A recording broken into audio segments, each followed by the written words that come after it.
This is Pivot Perspectives with Chris O'Byrne, the show that takes you around the world to share interviews with some of the most successful and relevant people on the planet. Hear their stories and get the most important business lessons they've learned on their road to success, and get exclusive access on how to implement their success into your life and business. Pivot Perspectives is brought to you by the Strategic Advisor Board and your host, Chris O'Byrne. Hey, are you looking to scale your business from 5 figures to 6 figures or 6 figures to 7 figures? If you are, I have the perfect thing for you. What I want you to do today is I want you to go download a book. This book is going to take you through my 3-pillar system. It's 100% free. All you have to do is go to growfast.cash. I say again, go to growfast.cash, and you're going to be able to download my free international best-selling book, which is called Be Good, Be Brief, Be Gone. You can take that book. It's going to help you scale your business to the next level. Again, go download it. Be good, be brief, be gone. Growfast.cash. I say again, growfast.cash. Enjoy. Colonel Joe Frankie, welcome to the show. Chris, thanks for having me. It's a pleasure to be here. It's an honor to have you on. And I'd like to start with, what is a defining moment from your childhood that helped shape who you've become today?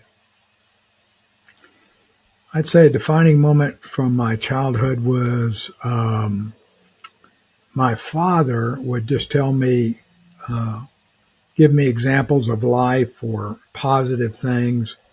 And it was always went back to a story associated with, the 10-man crew of his B-17 that, he flew over.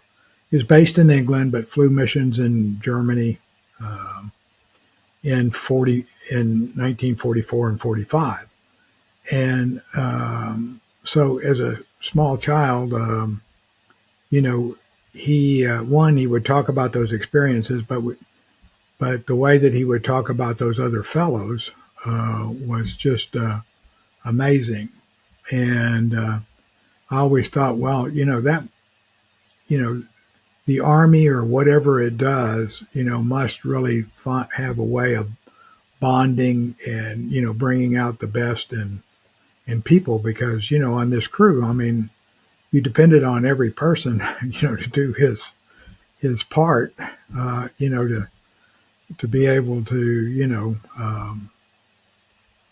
survive a mission, and gave plenty of examples where people made quick decisions and, literally saved the day. So that kind of over time was a defining moment, and, got me interested, at least in thinking about, okay, my dad did 2.5 years in the military. Well, I can go do the same thing. So did you, before you went in, because I know you went in when you were 18, what was it that helped you make up your mind that, yes, this is the path that I want? Well, I was at Boy State, Texas American Legion Boy State in Austin, and they had a cadet there from West Point.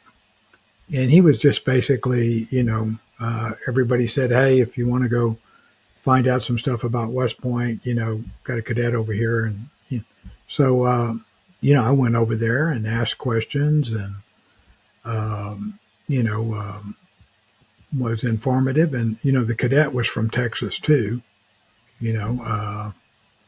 and about 2 weeks later, after I got back from Boy State, we got a letter from the superintendent of the military academy suggesting that I should probably, go through my congressman and apply, and so my mother said, hey, is this something you want to do? And I said, yes. And so I'll never forget that day in July, I think it was, of 69. She moved the typewriter to the kitchen table, And that typewriter stayed there until May of the following year. Because, So busy writing letters.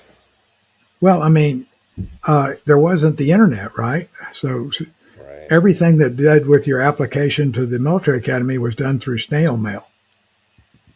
So you did something or you went and did something and then you mailed it in, right? And typical thing, if you ever missed a suspense, you were out, Uh, So uh, and I remember that year they had a postal strike in New York City. And I remember the academy even sending us a letter saying that they would give 2 weeks extra time on these things because of the postal strike. oh man. Yeah. So while you were in the service, and you spent more than 2.5 years, uh, you became the chief of staff and director for the Army and Air Force Exchange Service. What did you learn from that experience? Well, I got out of high school. A month later, I was in West Point, and beautiful 30-year career. And the last assignment I had was as chief of staff and installation commander at the Army and Air Force Exchange Service headquarters, which is in Dallas, Texas. And I learned an immense amount of things because the Army and Air Force Exchange Service at that time was the 12th largest retailer in the United States. It just sold to a limited population, which you had to be in the service. And during that time frame, that was 2001, and we went through 9/11. So for me, for 2 years, all I did at the exchange service was modify procedures and methodologies to accommodate the new world that we were living in. Because everything was going to require different ways of handling things. I mean, the bases were going to require different documentation. They were going to require TWICA cards on all of our drivers, so this was just a major reorganization of kind of the way we did business. And the other thing that I learned while I was there is if you think Amazon has it on anybody, uh, a bunch of our constituents, our customers, couldn't get on base, because the first 3 months after 9/11, it was just very anal to get on the base. So 45% of our revenue came from, retirees. So consequently, we went through a procedure of notifying everybody that, hey, we do have a mail order. I mean, we do have online catalog sales over the web, and we do have mail order by phone. And so we had to retrain that populace to go there, and keep them. And one of the ways we did that was, hey, if you bought it here, it would be free shipping. So Okay. that brought a lot of our customers, back into the fold, because there was a time post 9/11 we were losing almost 15 to 17 million dollars a day off the bottom line. Oh, wow. Yeah, it required new thinking, new ways of doing things. So you could have easily transitioned from the military into a high level position at Amazon just to share the experience you learned. Yeah, what I've found is the private sector doesn't know how to realize that and take advantage of that. You know, Hmm. most everybody wants to look at you and say, "Well, you didn't spend your whole life in this vertical." And one thing when I talk to private sector leaders, I say, "Look, I mean, the military doesn't care whether you have any experience with this vertical or not. They trust you. You have a record of, finding success. Making making a silk's purse out of a sow's ear." And Yep. they put you in charge and they expect you to, get it done, you know, and, uh, um, and so I was given those kinds of assignments throughout my career and I managed to get it done. I'm not really an aviator, but I ended up really redoing the entire logistics process for aviation repairables in the South Korean theater of operation. And people will say, well, I mean, you're not an aviator. You didn't grow up in that business. But hey, we rewrote Yeah. the procedures. We rewrote the contracts. We rewrote, it was all about, hey, how do you save more money and improve readiness of the operational fleet of aviation that we had in Korea, and make it so that it works on a wartime footing. Hmm. Now, earlier today, I was thinking about you told me that you had been classmates with General David Petraeus. I'm curious what your thoughts are about what makes certain people rise to such high levels in both the military and in business. Well, um, fate of the universe, luck. It was one time I was talking to one of the first B-1 pilots, and this is back in the 90s when, there was like just one or two of these things. Oh, yeah. And I said, man, how did you get this assignment? He said, I was available at the time they needed to put somebody in the seat.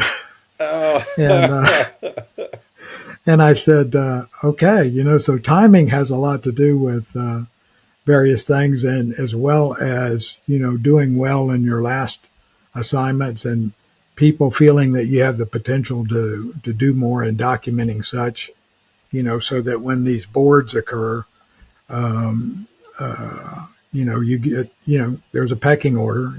Board meets for promotion, board meets for command, and they pick one through whatever, you know. And so the key is to always try to get in the top 2% to keep progressing. is there a considerable amount of politicking involved? I would say that, I would say that,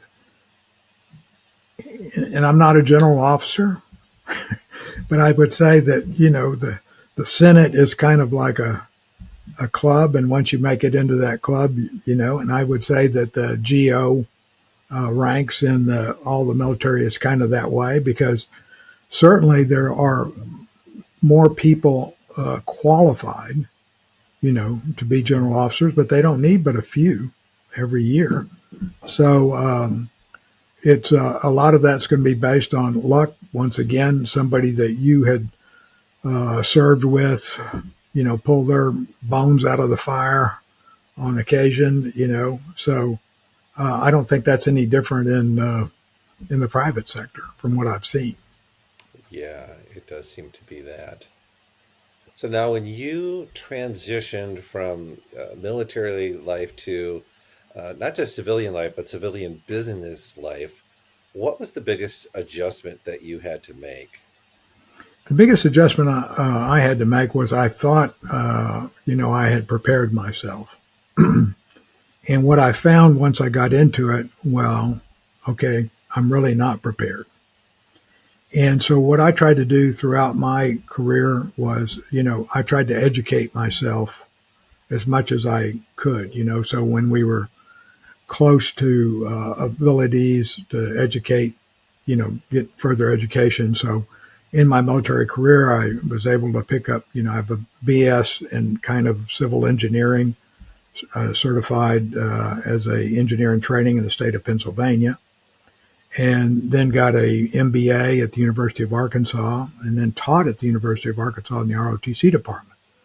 So while I was there, I went ahead and got another advanced degree, on my spare time, picking a couple hours up, each semester, or a couple of courses each semester, and finished a Master of Arts in Spanish there. And then later, when I was picked up for the Industrial College of the Armed Forces, went there and picked up a Master of Science in National Resource Strategy. So I've got 3 advanced degrees. So I thought, okay, I'm coming out in the private sector. I'm well educated. I'm, ready to go. I've been, entrusted, at the $1 billion level, making decisions in the Army and Navy for joint programs. And when I came out, I wanted to go in the private sector, not the military industrial complex. And what I found was, okay, um, I wasn't competing head to head. In other words, I'd go interview for a project manager job because I know how to run a team, know how to get things done, and got a track record doing it in the millions and billions.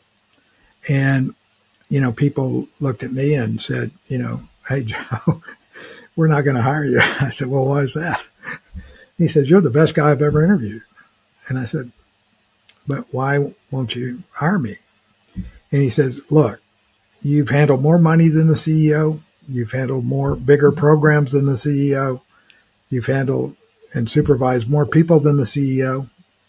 I said, but I'm not interviewing to be the CEO. And he said, doesn't matter.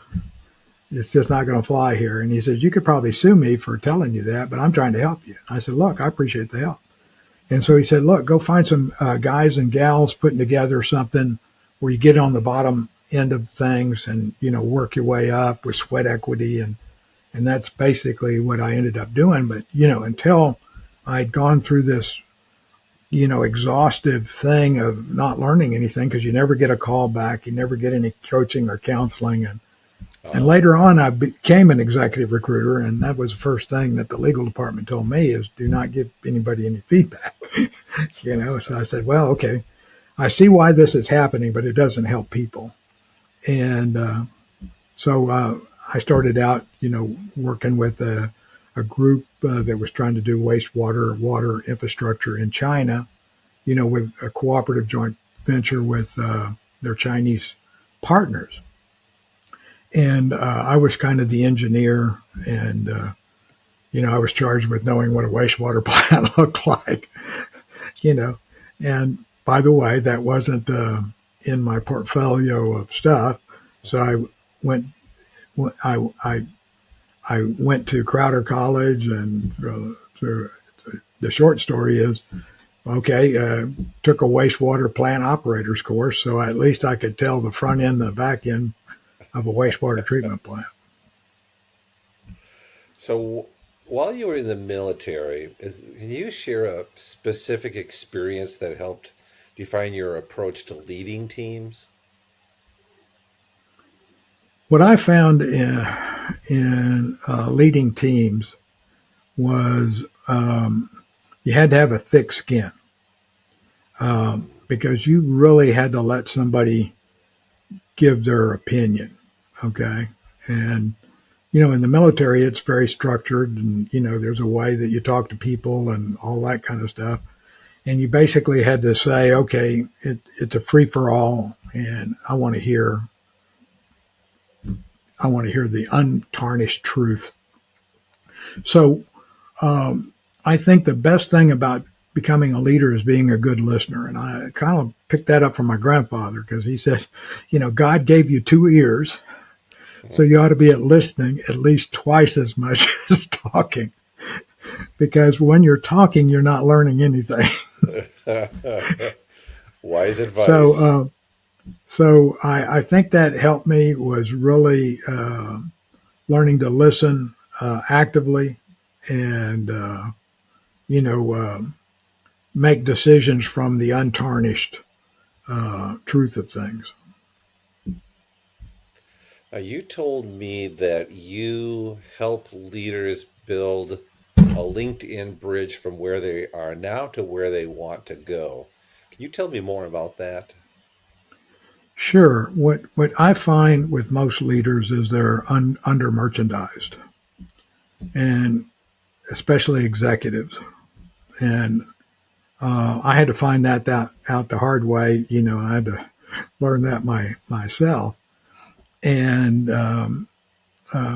we're all schooled to be have a lot of humility, but when it comes to LinkedIn, what you're creating is you're creating the avatar of Chris Byrne, right? And this avatar is going to go have coffee virtually with other avatars of people.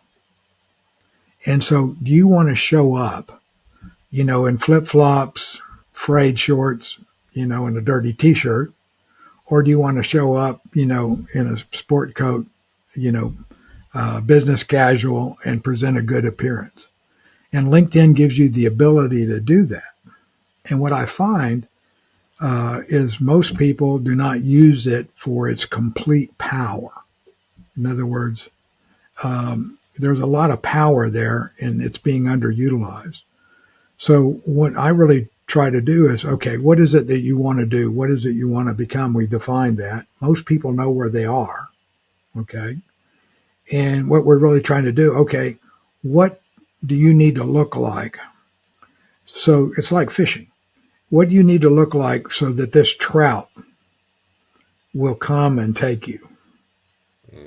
Because we both like filet mignon, but we can't choose to fish with it and think we're going to have great results. So, and I've found most people say, "Hey, Joe, can you help me with my LinkedIn profile? Nobody's talking to me." I said, "Well, yeah, I can tell you why nobody's talking to you. You say you want to be a director, but everything on your profiles, it says you got vice presidential experience.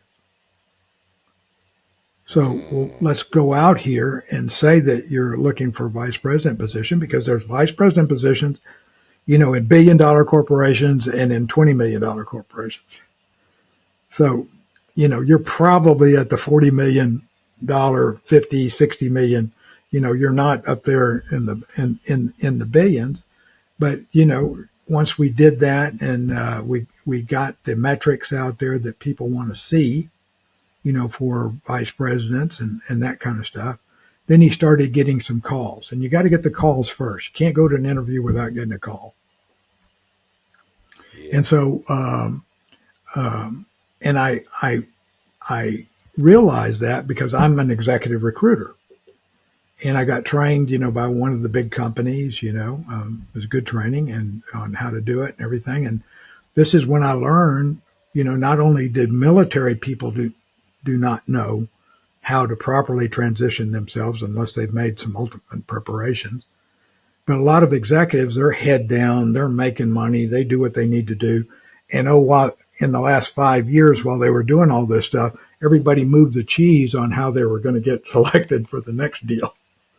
Yeah. So the way you did it the old way is not necessarily going to be the successful way in the new way.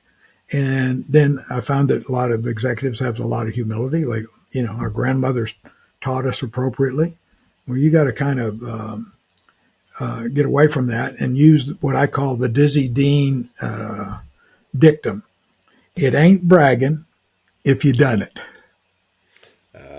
If you got the metrics to back it up, then, you're okay. I had a world-class project manager come to me one time and said, "Joe, you know me. I'm world-class. I've worked for the Fortune 100 on projects, and, nobody's."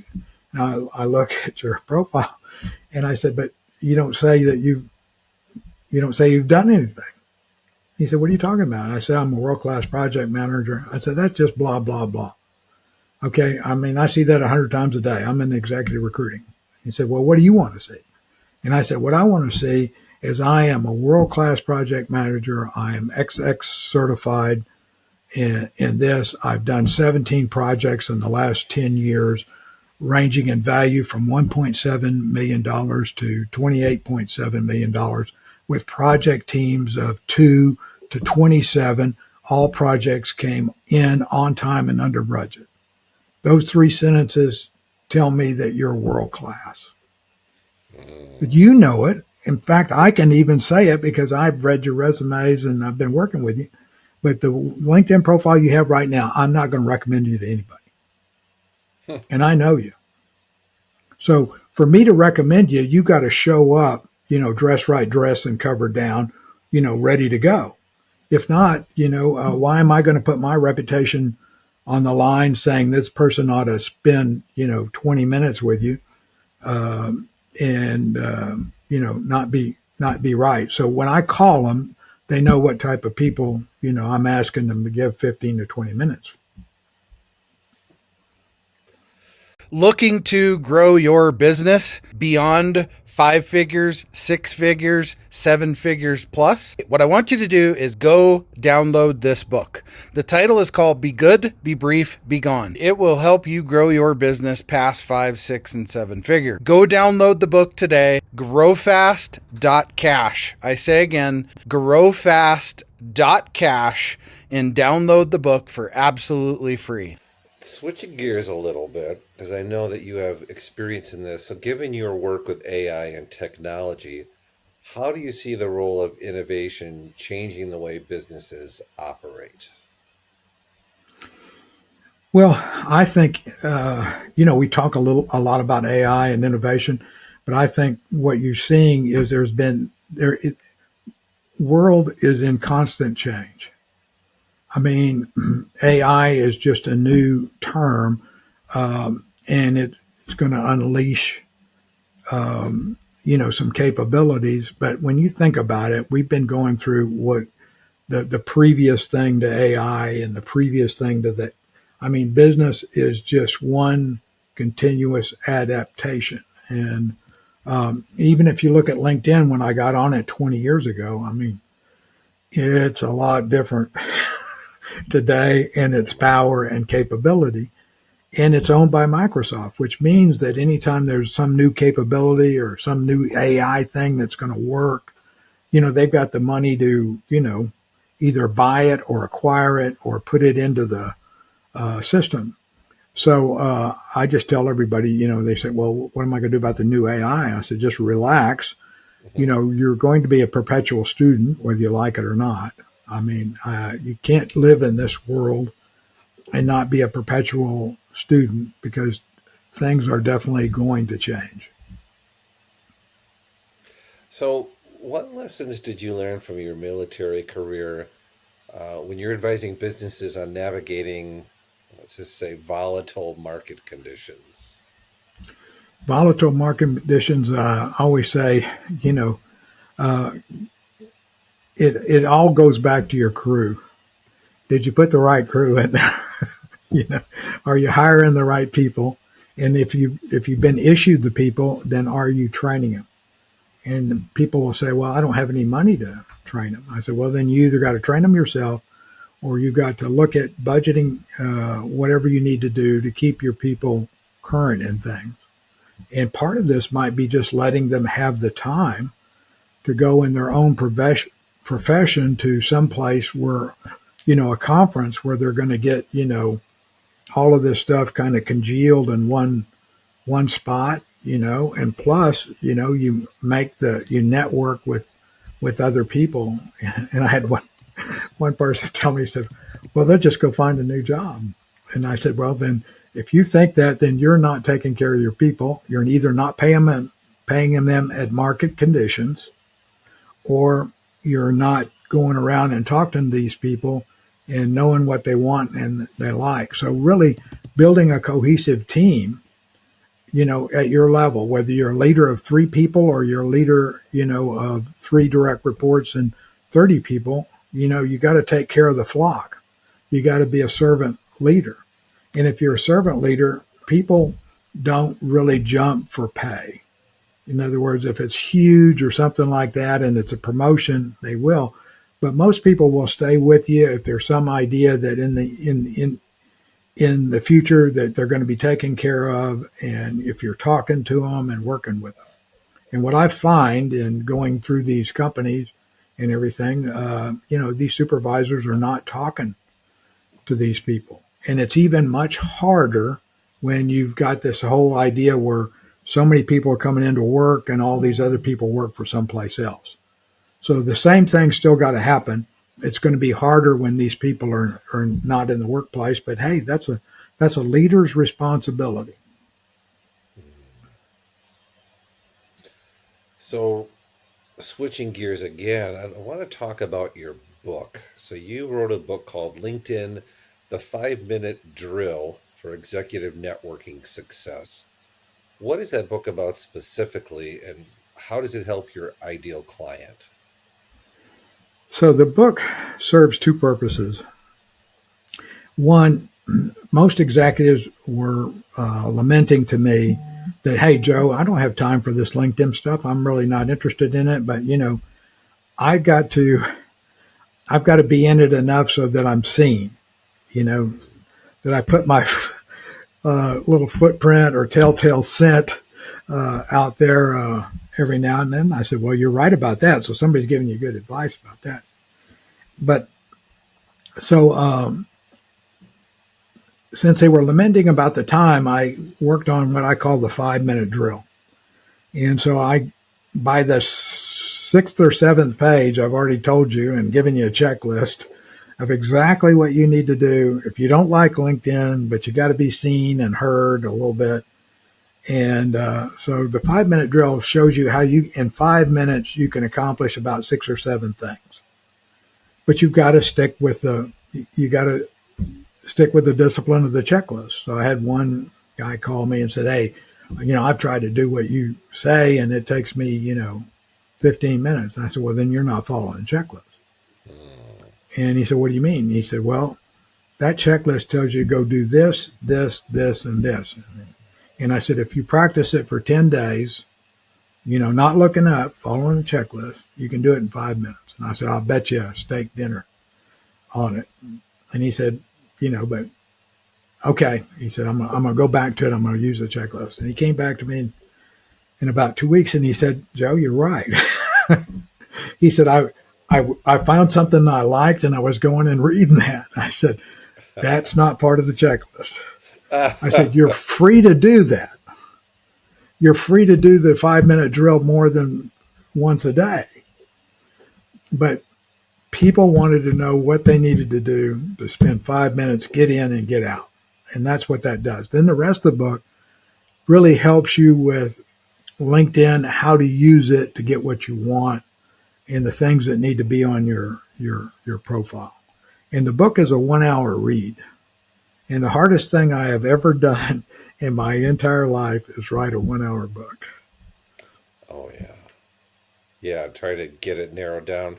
What was your process like to write the book? So my co-author is Lori Ruff, and she is another subject matter expert on LinkedIn. And I wanted to co-author the book with a subject matter expert that was a woman.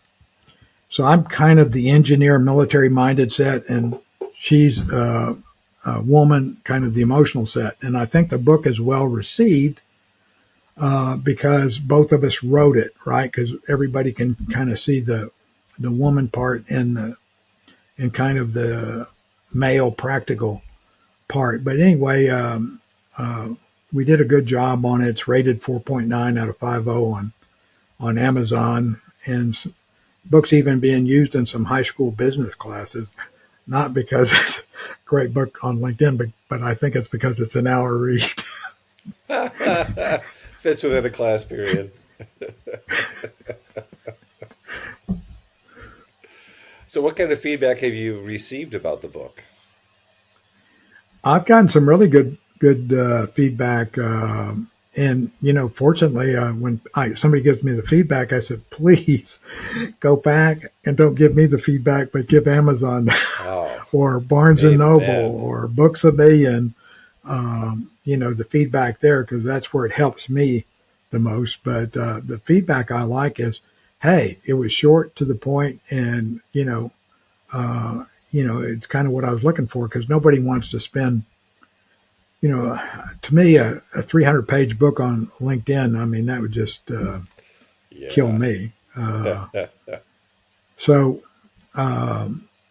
there's a lot of things we could have probably done better. There's a lot of things we left out because there's I think 173 pages on the cutting room floor. I mean, it was a lot. Wow. But trying to get it to be, 1 hour. And we say right up front, look, if this book is confusing you, go back to Lori Ruff's book, Rock the World with LinkedIn 2.0. And, it has every section of LinkedIn broken out, so you can know what it's used for. But the biggest challenge, I would say, today is LinkedIn gives you your entire full body. In other words, when you sign up on LinkedIn, you sign up with a skeleton of Chris O'Byrne, right? And then it's your job. Okay, my name's Chris O'Byrne, so I put a little forehead. I do this, and then you're on LinkedIn. Okay, but you got the rest of the bone structure, you got the rest of the body, you got the rest of the muscles, ligaments, and tendons. And what you have is people do not build themselves a complete body out there. LinkedIn gives you the capability to do that. Got it. So, okay. So when you first published your book, what were your expectations for how it would help your business? My expectations for my generation or our generation, because both of us have gray Here hair, we are. you know, Morgan James took our book and published it, and they look at 400 books a year and publish maybe 40. So that means we made the top 10%. And so what that allowed us is the book to be in all forms. In other words, electronic form, print form, and then be in all the major things, Rakuten, Kobo, Barnes and Noble, all the usual suspects, and even in the Canadian system as well. And that was the beauty of Morgan James publishing the book, is it's out there. In fact, it's even on Target online. So it's an experience. But you asked me what the advantage was, and I think the advantage is our generation doesn't doesn't respect your authority unless you've been through the eye of a needle somewhere. And so we went through the eye of the needle at Morgan James. They took us on, they published us, and so really, I tell people, publishing a book is not going to make you any money, but publishing a book, correctly and getting a publisher to help you or take you on, certainly gives us a lot of authority that we wouldn't normally have. In other words, you Yeah. earn the authority, at least of our generation, pretty much says, okay, you've been through that and then you got out here, so there must be something to this. Is there anything that you wish you would have done differently with your book, whether it's during the writing process or the marketing or how you've leveraged it? Uh, yeah. And you have these force majeure things, right? In fact, I had a force majeure thing on our project in China. Lehman Brothers tanked, right? Oh, And the yeah. minute they tanked, that sent the international monetary thing into like turmoil, right? So everything we worked on wasn't going to work because the price of capital had just changed. So what happened with our book is released in December of 2019, right? So that means it's getting out into the system in January, February, and then you got COVID. So all of these Yeah. book shows we were going to have, and these towns and all that stuff, where you couldn't have a grouping of people, and don't think anybody gives you any of that money back either. They No. just say the government said we can't do it, so you're out. So we really had to pivot and learn how to really go virtual, on the book. And so there's no shortage of things that can happen out there. I mean, who would predict a COVID, and who would Right. predict that Lehman Brothers would tank at that moment, which caused reverberations in the financial systems of the world. Yeah, yeah, pretty far reaching. So, as you reflect back on your career, both military and business, what do you want your legacy to be? And what are you doing to ensure that you're achieving that legacy? Well, I've been fortunate enough to coach 730 people to date professionally. And that's all the way from a 14-year-old to an 84-year-old. Oh, wow. And the bulk of my clientele is two standard deviations around the mean are 40-plus-year-olds trying to figure out what's next.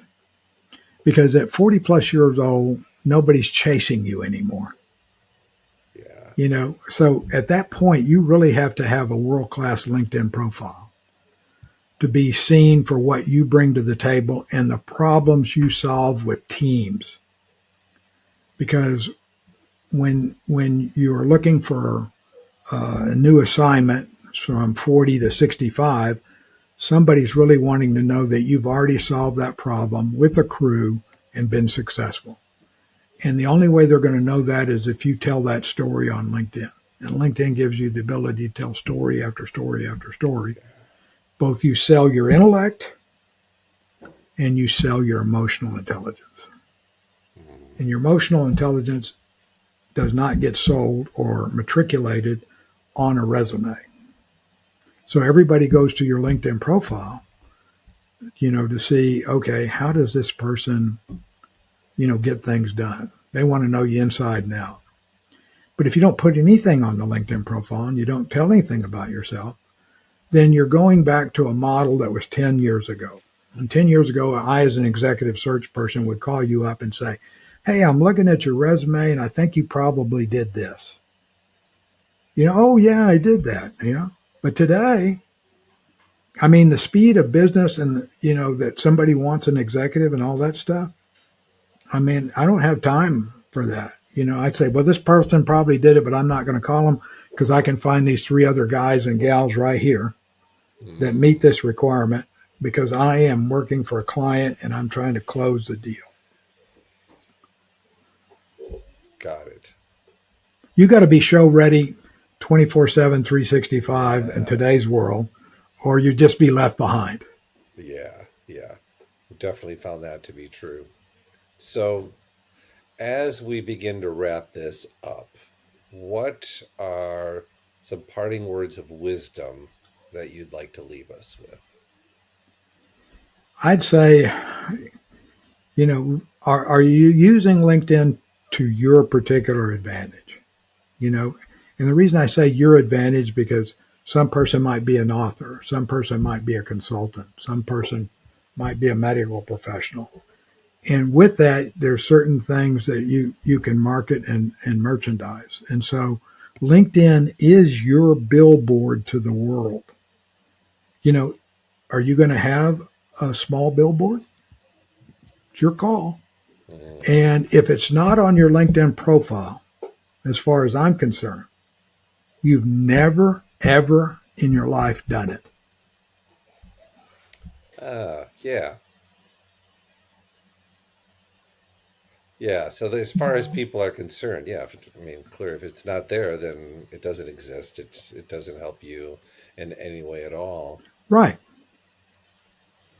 So then you're back to the old way, and that's somebody knows you inside and out, and they're referring to you to somebody you know. That method beats everything. Okay, but in today's world, your opportunity is probably not next door. Your opportunity might be 2 states away, and nobody's going to see that. So the bottom line is read the book because you go through that process in there. I do. Yeah. So where is the best place for people to go to learn more about you? I'll make sure that your links are available as well. But in general, where would you like people to go to learn more about you? Well, you can learn more about me and it's open to everybody because I let it be open to everybody, but my LinkedIn profile is available for anybody to see. And, I've never advertised, and I've coached in 15 different countries, which means people are finding me. Yeah. So they're doing searches on LinkedIn, and that's leading to a message or note leading to a phone call, leading to a coaching session. That's exactly how we met. It was connecting through LinkedIn, and then we got on a call, Right. and then now we're here for the interview. So I'm very thankful for that. Thank you for coming I on today am. and for sharing all this. Chris, it's been an absolute pleasure. The whole style of this is a lot of fun. Oh, good. Yeah, I try to, like I said, go a little bit deeper when I can and dig out and think in terms of what I want to learn more about if I were listening. So really, it becomes Yeah. an easy process. It's just, well, what do I want to learn more about? And then we go from there. But yeah, some really good insights, and appreciate your time today. Well, thank you. And I appreciate you allowing for us to have this time. You bet. Well, thank you. Hey, we all want to scale our business. Hey, I have the answer for you today to help you do that. If you're looking to scale from 5, 6, even 7 figures and beyond, book called Be Good, Be Brief, Be Gone. I'm going to give it to you for free. All you have to do is type in growfast.cash. I say again, growfast.cash, and you can download the book for absolutely free. I hope the book helps you this year. Take your business to the next level. Again, go grab the book, growfast.cash. I say again, growfast.cash. I wish you the best and grow, scale, and win. Thanks for listening to Pivot Perspectives with your host, Chris O'Byrne. Please leave your feedback and visit strategicadvisorboard.com to get the latest and greatest business advice on the planet. Follow us on social media for updates, and we will see you on the next episode.